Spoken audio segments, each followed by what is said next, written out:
So this is the ASUS ROG Strix Hero 2. This design has been done before last year. We've seen it with the GTX GPU. Same design this year, but what you're getting instead is an RTX 2060. Now I'm not gonna spend too much time on the design, but a quick recap is basically this. Metal on the top, plastic on the bottom. You either love or hate the look because it definitely has a big gaming vibe.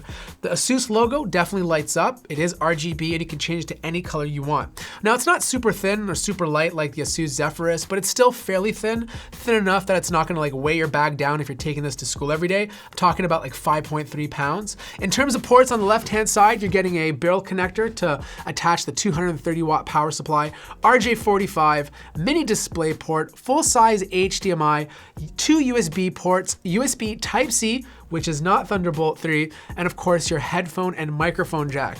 On the other side, Kensington lock. You're also getting another USB port and a full-size SD card slot. Now getting in is super easy. You don't need any special tools. You just pop off the bottom lid and you can upgrade a few things. Some of the things you can upgrade are the M2 NVMe drive. This is not the fastest drive like a Samsung Evo or Samsung Pro. It's the Intel drive, and it's still fast enough for a boot drive, but it's not gonna blow your mind away.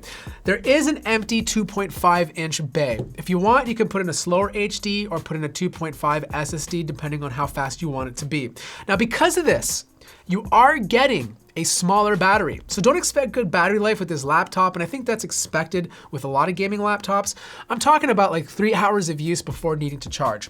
RAM, there's 2 slots, upgradable to 32 gigabytes. This unit has 16. We have 2 fans, 3 or 4 heat pipes running across the middle to cool this laptop, which I'll talk about later. So this laptop definitely passes the one-hand open test, which is pretty cool for a gaming laptop. A lot of them don't. There's actually a little lip over here to make it a lot easier.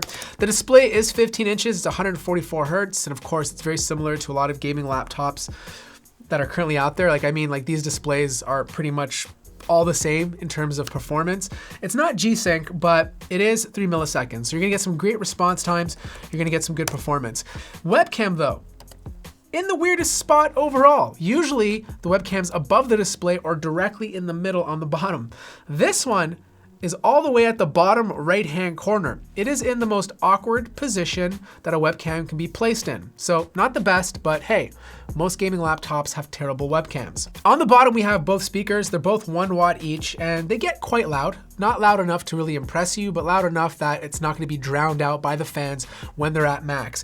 The sound quality is okay. I mean, they are tinny, they're downward facing, so don't expect miracles here, but they're fine for gaming. Keyboard.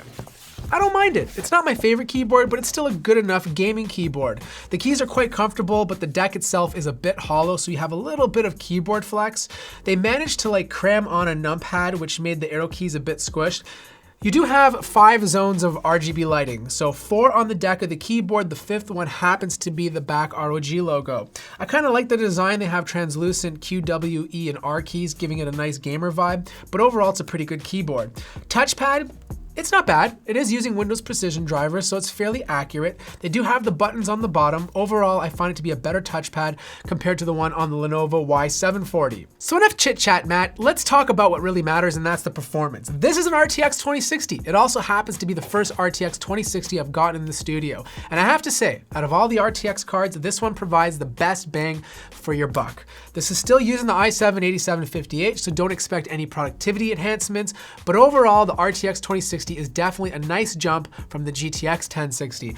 Every single game I threw at it, it was able to handle it with over 60 frames per second. In terms of benchmarks, it kind of sits between, let's say, a GTX 1070 Max-Q and a GTX 1070, so somewhere in the middle. Not faster than a GTX 1070, but pretty darn close. But what really impressed me is the cooling on this laptop. I mean, I was gaming for like 2-3 hours at a time, and the CPU would never surpass 80 to 85 degrees Celsius. And the important thing though is that the fan noise, even though they'd kick up to its highest, it was never loud enough to ruin the experience. Some laptops get so loud that you have to shut it down for a bit just to like clear your mind. This one was very respectable. In fact, the only time the CPU got too hot was when I was running AIDA 64. And even then, it did a good job of power throttling to keep the CPU temps below 90 degrees Celsius while keeping the core clock speeds quite high.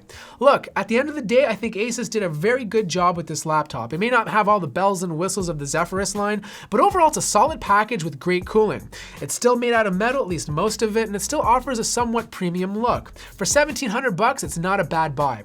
Anyways, that wraps up my review of the ASUS ROG Strix Hero 2. Let me know your thoughts in the comments below. Can you see yourself buying this laptop, or do you have your eye on something else? Like the video if you liked it, subscribe if you haven't already, and I'll see you guys in the next video.